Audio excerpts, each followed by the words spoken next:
Hello and welcome to Alliance War Season 48, Episode 4. So we finally got our first win of the season. We beat Sweetie's Alliance pretty comfortably. They did miss pretty much a whole battle group of defense, so they kind of gave up pretty early. And yeah, we clinched the win there. So this war, we've got 7 fights today. We're actually using the exact same team as last war, but we have made a rank up since the last war actually. And our opponent today is Jug 2, so they're a Platinum 1 Alliance from last season. And they currently, well actually I'm not sure currently where they sit. I couldn't find them on the leaderboard apparently.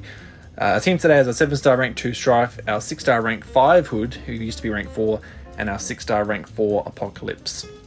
So Stryfe and Hood both have the Ex-Magicka tag. We're not going to be using Hood for this war, just for any fights, just Stryfe, but they do have a really nice synergy together that will give Stryfe that invisibility at the start of the fight, which is really nice for getting those persistent charges early. And our masteries today are pretty similar to the previous wars. Yeah, like I said in the previous videos, they're probably not going to change much before the end of the season.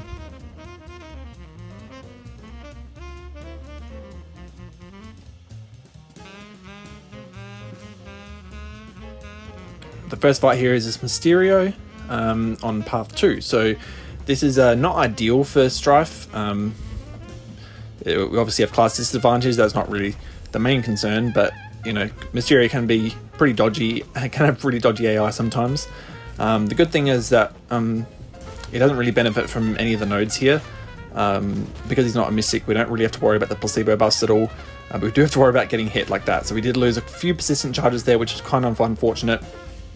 But the main thing we want to focus on is just not getting trapped into the corner, because if we get trapped in the corner and he starts throwing heavies in our face, it's going to be very difficult.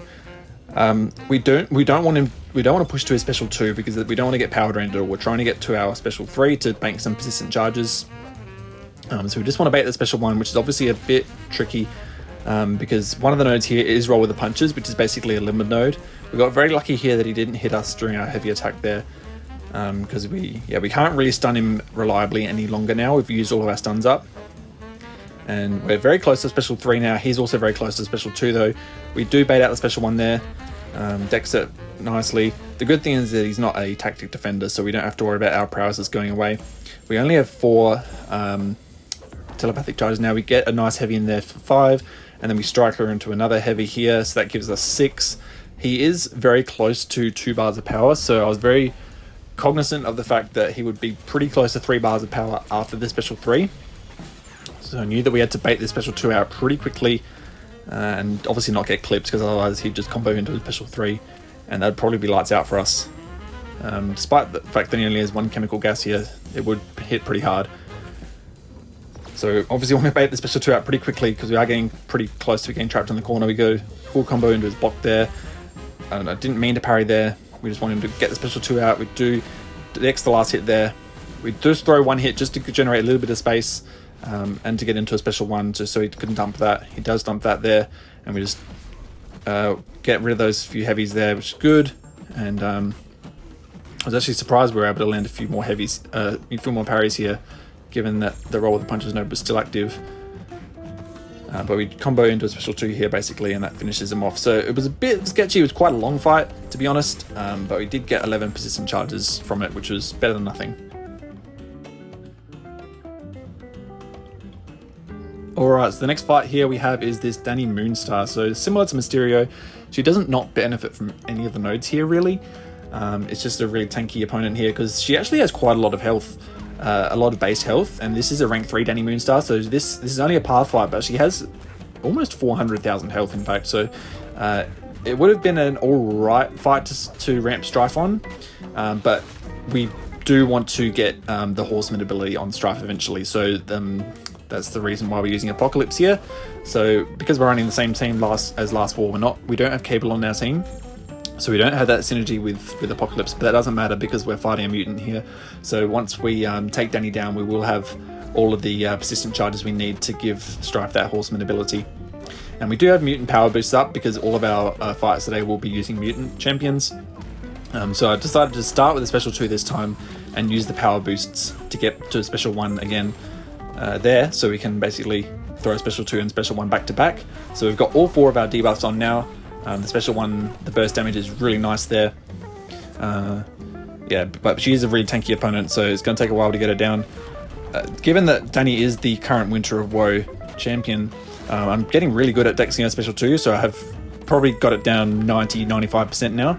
But I decided to just play it safe in this war fight. There's no reason to bait special 2 in this fight, so we just wanted to stick to baiting the special 1 because that's a lot safer to evade, and we can 100% punish it as well.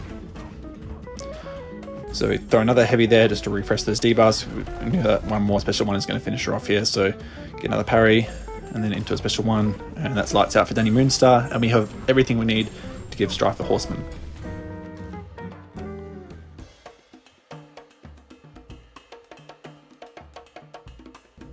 Alright, we're into section 2 now. We're on path 7 in fact, and we have this Kingpin here. So we've got the Horseman ability on Stryfe now, and we also have some Odin pre-fights as well. They're not for this fight, they're for later fights.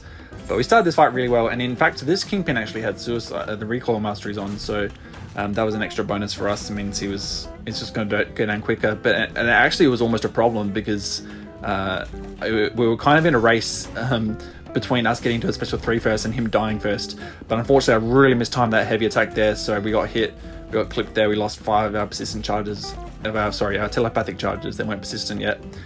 So that really sucks, because it's if you just make that tiny mistake with Stryfe, with that spacing, you just lose all of your progress in an instant. So this is not a great ramping war so far for me. I've made a lot of mistakes in terms of getting my persistent charges, and we definitely could have got a lot more so far. But we get a good heavy in there, but unfortunately that didn't give us a charge. We get one from that heavy though, and we want to get at least probably 3 or 4, 5 ideally. And it is indestructible here, so I think I might have decided to keep him indestructible for a bit. That is obviously risky, because if he hits us into our block he can gain power from that. But I decided I can get a few extra telepathic charges, but just by leaving him indestructible for a little bit. He does purify that parry that's done there.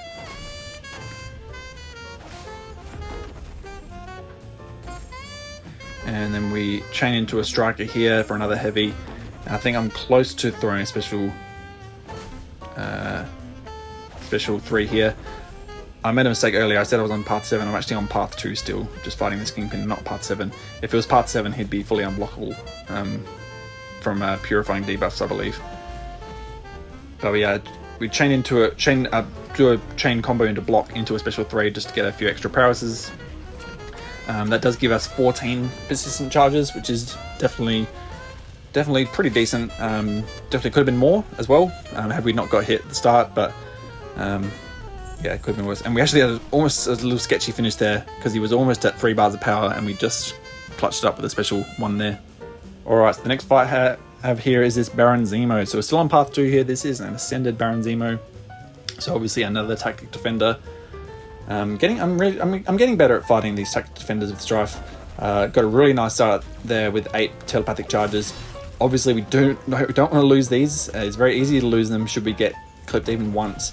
But we're up to 9 now. This is a fight with EMP mods. This is the reason why we wanted those Odin pre-fights on us, so we're pretty much 90% immune to this shock damage here, so we don't have to worry about that pretty much at all. He does get to a special 2 here, and he does not want to throw it at all, so he's got 4 indestructible charges here, and we're just really trying to get the special 2 out of him as soon as possible. Obviously with his awakened ability he has a lot of critical damage through block. Unfortunately we just got clipped right at the end through block, so we lost I think 5 or 4 of our telepathic charges, which really sucked. And I didn't do the light whiff there, so I missed the heavy. I did do the light whiff there, so I got it. So you can see how much of a tiny difference it makes, but how important it is to do that little light whiff, because Stryfe's heavy doesn't really have much range at all. You need to do that light whiff for some champions. We're up to 7 telepathic charges now. Just get a little bit more prowess from hitting into his block. Bait out a special 1. We do block it, but then we made a massive mistake blocking that medium attack. That costs a lot of health. And you can see this is going to be another war where we're using a lot of potions. But we decided to throw a special 3 here. This will give us 12 or 13 telepathic charges persistently. And this special 3 does finish him off. So You'll see later on that this is going to cost us, because we definitely could have got more telepathic charges had we not gotten clipped in, you know, these two fights.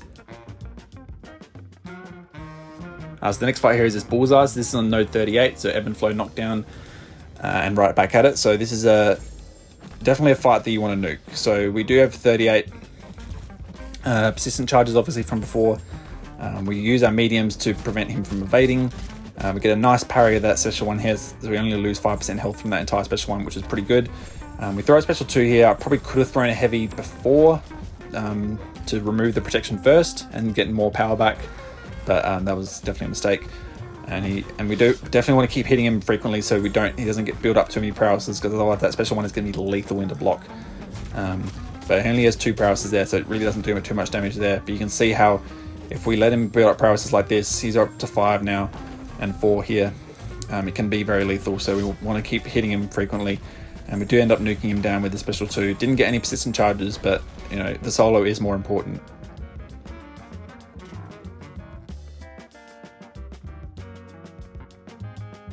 Yeah, but the next fight we have here is Kate Bishop. So again, another tactic defender. I've lost count the amount of tactic defenders I've fought this war.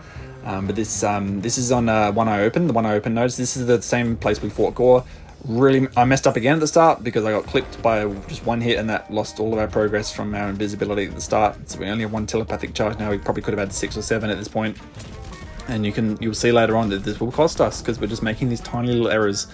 But each time it costs us a few telepathic charges, a few persistent charges, a few potential persistent charges.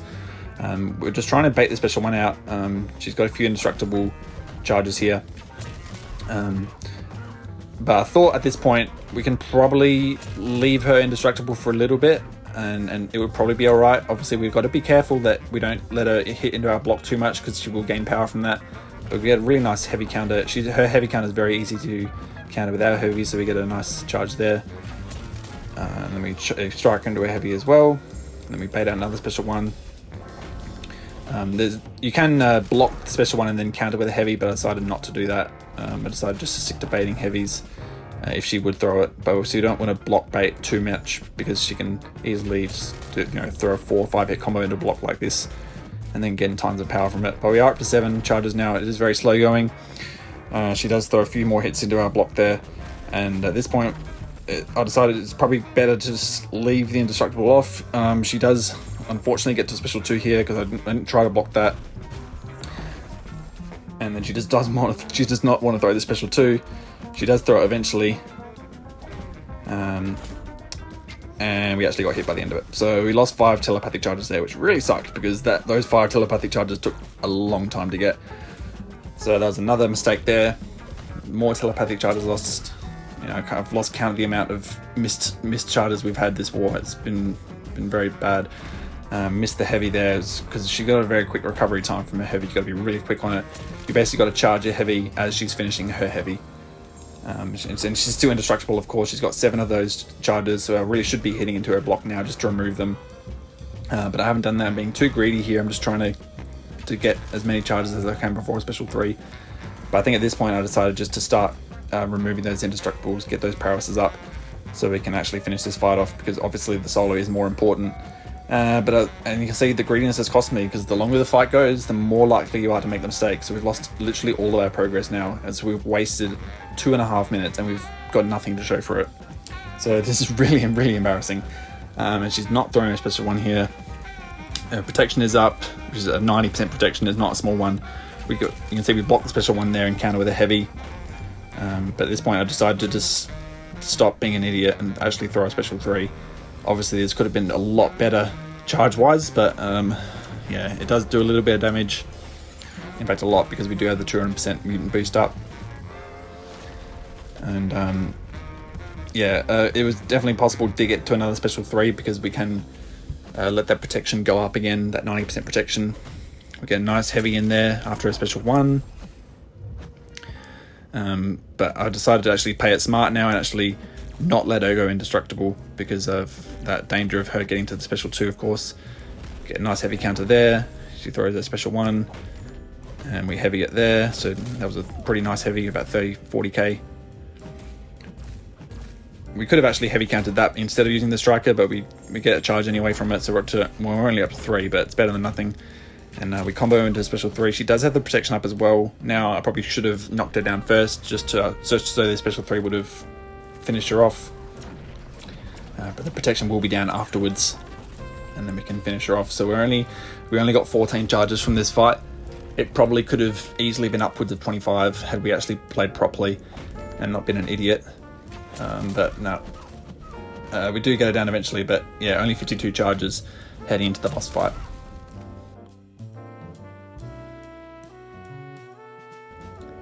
So yeah, we are on boss duty for this war. We have a rank 2 Bullseye.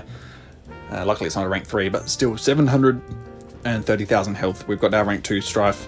He is fully boosted, got the Wags boost, we've got pretty much everything. We're all juiced up. We've got the 200% mutant boost, we've got the power start 1. We want to get a few hits into a block so we can get those passive prowesses. And we apply the shock here, and this was the first mistake I made in this war. I very quickly realized that it's very, very tricky to maintain the shock. You can see it wore off there. And this is what cost us in this war, in this war fight, because we threw special ones. So I quickly realized after this fight that you can do this fight, but you don't throw special ones. A special one is just a waste. You can see the shock damage is good, and it helps our damage on the special 2, but it really, by throwing those 2 special ones, that's 1 special 2 that we could have thrown, right? And that's a lot of damage.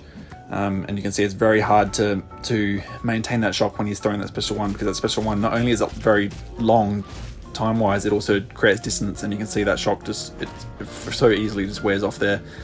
And so we're already halfway down because he's critting into our block now. We do have 7 prowesses, but yeah, he doesn't want to throw his special 1 now. We throw our special 2 here. It doesn't crit at all the end of it, so we don't get back to a second special 2. He throws a special 1 here, and we do block it at the end. And at this point it was all right. Like we're on track. It is pretty much a race now. Who's going to die first? He throws another few crits into our block. Unfortunately, we get a nice intercept, and then he evades.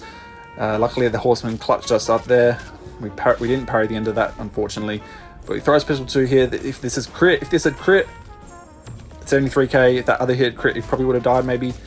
We parried the last hit there, and unfortunately, I tried to dex, but he just clipped us there. So really, really unfortunate. He only had 6% left. This was the first time I've taken a bullseye boss ever in war, apart from might have taken one in off season, but I wasn't boosted, so it was really unfortunate. But I definitely learned from my mistakes just to not throw the special ones, because they really cost me. So yeah, that's four wars in a row where we've died, which is really unfortunate. But you can see it's a tough season, man. There's a lot of deaths. I'm not excluded from that, so we're definitely still trying to get Deathless War, so hopefully it will come soon. But thanks for watching this one, and I'll see you in the next one. Peace out.